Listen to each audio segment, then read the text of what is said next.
মধ্যবিত্ত পরিবারের ছেলে বিবেক খুব শান্ত আর ভদ্র।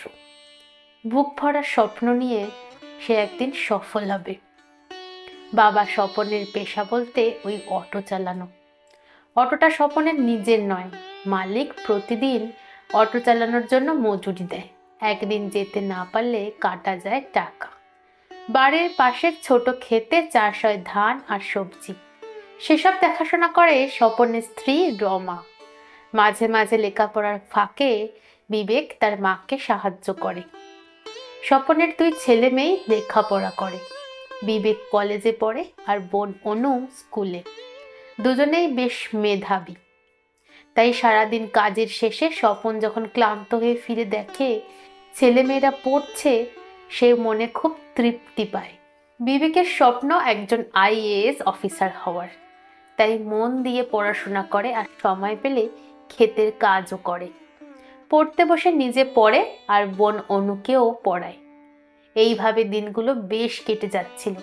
পাড়ার লোক মাঝে মাঝে স্বপনকে বলে, আর কতদিন অটো চালাবি রে স্বপন, এবার ছেলেকে বল সংসারের হাল ধরতে। স্বপন হাসি মুখে বলে, ছেলে তো আমার পড়ছে। প্রতিবেশীরা তাচ্ছিল্যের সঙ্গে বলে, বিবেকের বয়সী ছেলেরা বেশি লেখাপড়া শেখেনি তো কি হয়েছে, দেখ বাপের পাশে দাঁড়িয়ে খেটে ইনকাম করছে কেমন, আর তোর ছেলে তো খালি পড়েই যাচ্ছে রে। স্বপন এসব কথা কানে নেয় না। ও বোঝে বিবেককে নিজের স্বপ্ন পূরণের জন্য অনেক লেখাপড়া করতে হবে, তার জন্য ওকে সময় দিতে হবে। বিবেককেও এরকম কথা প্রায়ই শুনতে হয়। মা রমাকেও অনেক সময় মেয়েরা খোঁটা মেরে বলে, এবার ঘরে বউ আনো গো দিদি, কতদিন আর একা একা খাটবে। রমা হেসে বলে, আমার একমাত্র বৌমা খাটতে যাবে কেন, আর সময় হলে বৌমা ঠিক আনবো। একসময় বিবেকের কলেজের পড়া শেষ হলো, কিন্তু হঠাৎ ঘটে গেল দুর্ঘটনা। লরির সাথে অটোর ধাক্কায় চিরদিনের মতো হাঁটার ক্ষমতা হারালো স্বপন। সংসারে নেমে এলো ঘোর দুর্দিন। সংসারটা বাঁচাতে ঝাঁপিয়ে পড়ল বিবেক। বাবার অটোর মালিকের সাথে কথা বলে অন্য একটা অটো চালিয়ে রোজগার করার সিদ্ধান্ত সে নিল। এখন রোজ সকাল সকাল উঠে অটো নিয়ে লাইনে দাঁড়ায় বিবেক। সন্ধ্যাবেলা বাড়ি ফিরে মুড়ি খেয়েই বই খাতা নিয়ে পড়তে বসে সে। তারপর পড়তে থাকে। কখনো কখনো সারা রাত বিবেকের ঘরে জ্বলে আলো। ভোরের দিকে ছেলেটা একটু ঘুমোয়, সারা রাত পড়ে, তাই সাত সকালে ছেলেটাকে ডাকতে ইচ্ছে করে না মা রমার। কিন্তু উপায়ও যে নেই, বেরোতে হবে তাড়াতাড়ি, মালিকের হুকুম। কখনো কখনো দেখা যায় রাতের বেলা চাঁদের আলোয় ক্ষেত থেকে মাথায় করে ধান বইয়া বাড়িতে আনছে বিবেক। দিনের বেলা সময় পায় না সে। গ্রামের লোক বলে, কি হলো এত লেখাপড়া করে, সেই বাপের মতো দিন মজুরি হলি তো শেষমেশ।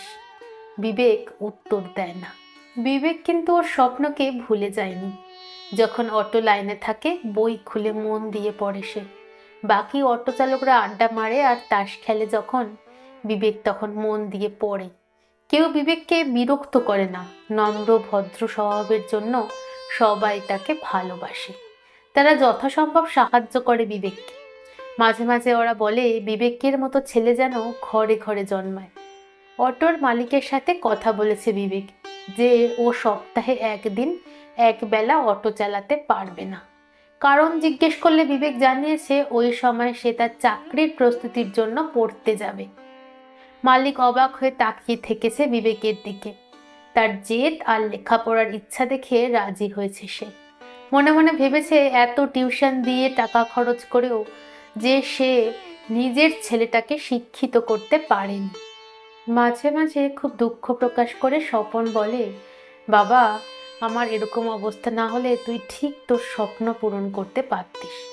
বিবেক বলে, আমি হাল ছাড়িনি বাবা, আমি এখনো লেখাপড়া করছি। টিউশনে গিয়ে বিবেক শুধু মন দিয়ে বোঝে স্যারের পড়ানো, কারোর সাথে তেমন কথা বলে না। একদিন অটোর প্যাসেঞ্জার হয়ে এলো বিবেকের দুই সহপাঠী। তারা তো অবাক, তাদের সাথে পড়া ছেলেটা কিনা অটো চালায়। পরের দিন পড়তে গিয়ে দেখলো পুরো ব্যাচে খবরটা ছড়িয়ে গেছে। পুরো ব্যাচে বিবেকের পরিচিতি হলো বন্ধু নয়, অটো ড্রাইভার হিসাবে। আস্তে আস্তে মজার খোরাকে পরিণত হলো বিবেক। সবাই বলতো অটো ড্রাইভারের আবার আইএএস হবার শখ, আরও নানান খারাপ মন্তব্য। বিবেক কষ্ট পেলেও মুখে প্রকাশ করতো না কখনো। এইভাবে একটা বছর কেটে গেল। আজ বিবেকের স্বপ্নের পরীক্ষা। মালিককে বলে ছুটি নিয়েছে সে। আগের দিন সব অটো ড্রাইভার শুভকামনা জানিয়েছে তাকে। পরীক্ষা বেশ ভালোই হয়েছে বিবেকের। একটার পর একটা ধাপ অতিক্রম করে এখন সে ফাইনাল রেজাল্টের অপেক্ষায়। আজকাল আনমনা লাগে খুব তাকে। সে কি তাহলে পারবে বাবা মা আর নিজের স্বপ্ন পূরণ করতে? ঠিক তাই, সমস্ত পরীক্ষায় উত্তীর্ণ হয়ে বিবেক আইএএস অফিসারের চাকরিটা পেয়ে গেল। বিবেকের বাবা মায়ের চোখে জল। ওর একাগ্রতা আর স্বপ্ন পূরণের দৃঢ় ইচ্ছা সমস্ত প্রতিকূলতাকে জয় করেছে। জীবনে হার মেনে পিছিয়ে আসেনি ও। লক্ষ্য ঠিক রেখে গেছে নিজের। চরম দারিদ্রতাও রুখতে পারেনি তাকে। আসলে ইচ্ছে শক্তিটাই জীবনের আসল মন্ত্র। খুশির খবরে মেতে উঠেছে অটো স্ট্যান্ডের সমস্ত লোকজন। চাঁদা তুলে আজ তারা সবাইকে মিষ্টি খাওয়াচ্ছে। তাদের সকলের প্রিয় বিবেক আজ সফল হয়েছে যে। তারা আজ ভীষণভাবে গর্বিত, খুশি। প্রত্যেকে চাইছে বিবেকের মতো একজন সন্তান। গ্রামের লোকজন বিবেকের বাড়ি এসে বলে যাচ্ছে, ধন্য তুমি বিবেকের মা, রত্ন জন্ম দিয়েছ তুমি। একদিন এই মানুষগুলোই বিরুদ্ধাচরণ করেছিল বিবেকের লেখাপড়া শেখার। আজ ওদের মুখে প্রশংসা, কারণ আজ বিবেক সফল। ব্যর্থ হলে হয়তো শুনতে হতো অন্য কিছু। কলমে শ্রাবন্তী মিশ্র।